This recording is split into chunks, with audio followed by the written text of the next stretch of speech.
Have you ever felt like the more love you show, the more distant he becomes? You reach out and he pulls away? What if silence, not effort, is the most powerful move you can make? In this video, you'll uncover the dark psychological truth behind ignoring a man, not to play games, but to protect your peace, reclaim your worth, and trigger deep attractions in his mind. When done right, ignoring isn't cruelty, it's clarity. It forces him to feel your absence, confront his own patterns, and reveal who he really is. Stay with me, because understanding this art could change your love life forever. Have you ever poured your love, energy, and time into a man, only to feel him slip further away the more you try to hold on? That quiet ache of texting him first, waiting hours for a response, wondering what changed? It's the invisible heartbreak women rarely speak out loud. But here's the unsettling truth. The more emotionally available you are to a man who's unsure of you, the more he feels safe to pull away. And yet, when you go silent, when you shift your energy back to yourself, that's when his mind begins to race, not because you're playing games, but because you've triggered something primal in his psychology. Let's explore why. Carl Jung understood one truth about human behavior. What you resist not only persists, it grows stronger. And in modern relationships, this translates into emotional patterns. A man doesn't consciously crave to be ignored, but his ego, it needs to feel validated, pursued, admired. When that supply is taken away, something powerful happens. He starts to wonder, why isn't she needing me like before? Self. This isn't love. This is psychological scarcity. And it works because it interrupts his pattern. The men chase what feels just out of reach. That's not manipulation, it's biology. It's rooted in what's known as the pursuit instinct. When something is too easily available, his ego relaxes. But when a woman gracefully pulls back, not with anger, but with grounded self-respect, his comfort zone shatters. Now he has to confront what he's losing and why. Most women, in that painful space of emotional withdrawal, do what feels natural. They text more, explain more, overgive, ask for clarity. But unknowingly, these actions bleed attraction.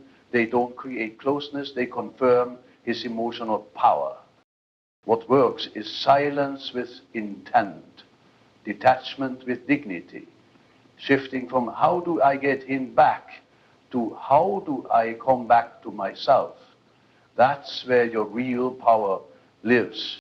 So here's your calm, courageous move. Stop feeding his ego. Let the silence do what words never could. Let him sit in the echo of your absence, not to punish, but to reflect. In that space, if he truly values you, he will step forward. If not, his silence confirms what your soul already suspected. You don't have to beg to be seen. You don't have to chase to be loved. The woman who can sit in her silence without fear is the one who holds real power, not over him, but within herself. Have you ever noticed how the moment you stop caring, he starts noticing? The moment you stop chasing, questioning, or trying to fix it, he suddenly remembers your worth. Why is it that when you're fully present, deeply giving, and completely available, he drifts? But when you pull back, he wakes up. Here's the uncomfortable truth. Men often don't feel your value until your energy is missing, and not because they are cruel, but because their psychology is wired around contrast, not consistency. See, let's get clear on the premise. The more you overextend to keep a man interested, the more you confirm his emotional control. And that kills attraction. Carl Jung understood something timeless. The unconscious responds to tension and contrast more than comfort. A man's ego doesn't feel urgency in the presence of emotional certainty. But the moment your energy detaches, not bitterness, his ego begins to panic, not out of love at first, but out of loss of control. Male psychology is driven by the pursuit instinct. When you're always available, the chase dies. He knows where you are. He knows you'll text back. He knows you'll check in. And so emotionally, he relaxes, not in safety, but in indifference. This is the danger zone, the comfort zone, where men stop investing. And most women, sensing this shift, lean in harder. They send longer text. They try to talk it out. They give more of themselves to fill the growing gap. But here's what no one tells you. Every time you chase, you make him emotionally lazier. You feed his ego and starve your self-worth. The fix: don't become cold, become calm. Don't pull away with drama, pull away with self-trust. Say less, move slower, detach not to punish, but to protect your energy. The woman who doesn't chase earns curiosity, and curiosity is the doorway to emotional investment. Let your absence be felt. Let your silence be your standard. That doesn't mean playing games. It means owning your value so deeply that you no longer need to convince anyone of it. That is the art and dark psychology of ignoring a man, not to hurt him, but to finally see yourself. Because the moment you stop proving your worth is the moment he has to prove his. That is your quiet, powerful revenge. Not bitterness, but self-respect. Question. Why does your silence make him more curious than your affection ever did? Why is it that when you pour your heart out, he pulls away, but when you step back, he starts watching you again? The truth is painful, but it's powerful. Men don't chase love, they chase the unknown. The more predictable you become, the more invisible you feel. And in that space, most women fall into the trap. They try harder, give more, explain deep, hoping the words will reach where the word already should have spoken. Let's drop the mask. Chasing doesn't make him stay, it makes him comfortable. Carl Jung understood one vital truth. The psyche is not drawn to what is explained, but to what is felt, and yet to be understood. When you speak less, he begins to feel more. When you stop proving, he starts wondering.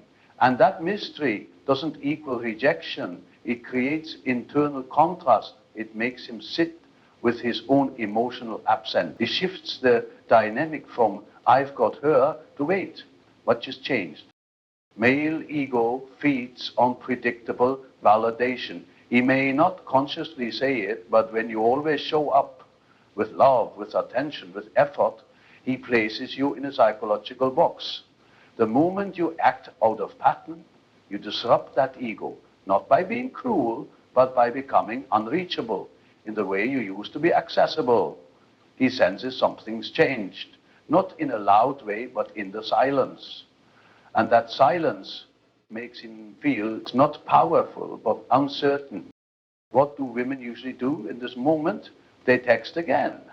They explain themselves, they fear being misunderstood, but that very need to clarify, that hunger for closure, hands all the emotional control back to him. And he doesn't respect it, because deep down, his attraction isn't tied to how much you say, but to how much you value your own voice. Joseph, stop fearing your silence. It's not rejection, it's reflection. When you don't over-explain, you invite him to think. When you don't chase, you give him space to feel. And when you no longer beg to be seen, you teach him to look, not at his ego, but at what he's about to lose. Let him sit with the silence. Let him taste uncertainty, not to punish, but to allow the mirror to turn inward. Because when your silence is rooted in self-worth, it doesn't create distance, it creates depth. And in that depth, he may finally meet the part of himself he's been running from, the part that knows you were never the problem, you were the lesson. If you ever wondered why the more present you are in his life, the more distant he becomes, why is it that your presence, which should be a gift, begins to feel like a burden to him? Why your absence suddenly becomes magnetic? Here's the truth no one wants to say out loud. Men don't feel your value when they're full. They feel it when there's space. This isn't about playing games. This is about human psychology, especially the male psyche. Carl Jung understood that the unconscious pulls us toward contrast, the mystery, the void, the thing that makes us feel. And for many emotionally unavailable men, constant access equals emotional numbness. They stop feeling, not because you love too much, but because they never had to miss you. The male ego is wired to respond to chase, not comfort. It thrives in pursuit, not peace. And once he feels they're always there, replying, giving, loving, explaining, he doesn't feel connection, he feels control. Not because you are controlling, but because there's no contrast. There's no tension, no reason to wonder, no psychological distance. And without that, his emotional curiosity shuts down. Most women, when sensing a man's withdrawal, do what feels natural. They send another message, offer more reassurance, try to reopen a heart that's already drifting. But this backfires. Not because you're wrong to want clarity, but because your method reinforces the dynamic. He pulls away, and you prove your place. That doesn't reignite desire. It rewires the attraction loop into emotional safety for him and emotional starvation for you. The shift is subtle but powerful. You don't pull back to manipulate. You pull back to restore emotional gravity, to give both you and him space to feel. The more you try to hold him emotionally hostage with words, presence, effort, the more he escapes into silence. But when you stop holding the rope, he starts to notice the emptiness in your absence. Here's your power. Don't rush to fill the gap. Let it breathe.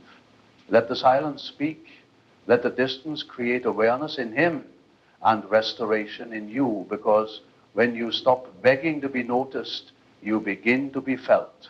And when you let go of the need to fix it, you start to see clearly it was never about how much you loved him. It was always about how little you were needed. That state defines your strength. Quiet, still, magnetic, not bitter, just vital. Why does it hurt so much when someone you gave your heart to starts pulling away? Why does the silence scream louder than the words ever did? And why, when you chase him for answers, does he slip even further through your fingers? Here's a raw, unsettling truth. What you chase runs not because it's more valuable, but because it fears being caught. When a man starts withdrawing, your instinct might be to fix it. You send longer messages, offer reassurance, ask him to talk. Not because you're needy, but because you're scared. Scared of the unknown, of the space, of the pain of being emotionally left behind without an explanation. But here's what Carl Jung understood.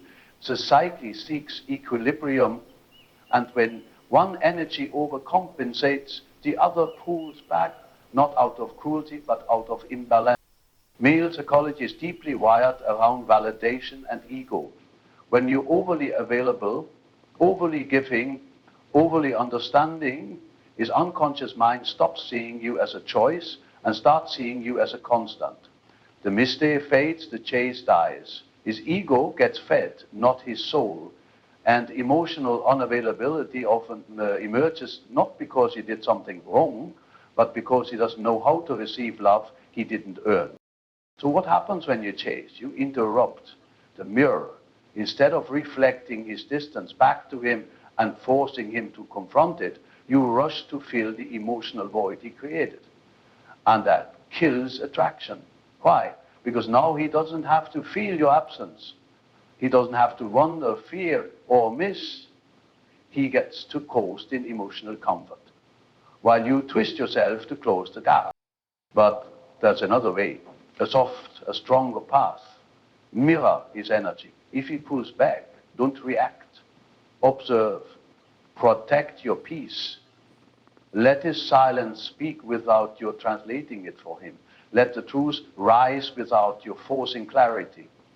This isn't about manipulation. It's about emotional integrity. Because the man who pulls away and never returns wasn't built for the depth you offer.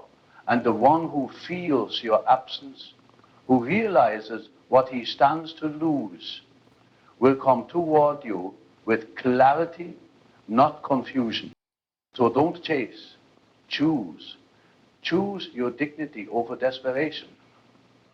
Choose stillness over scrambling. Choose to trust that the right energy never needs to be begged. Let the truth reveal itself. And in the waiting, remember, you are not lost. You are being led back to yourself.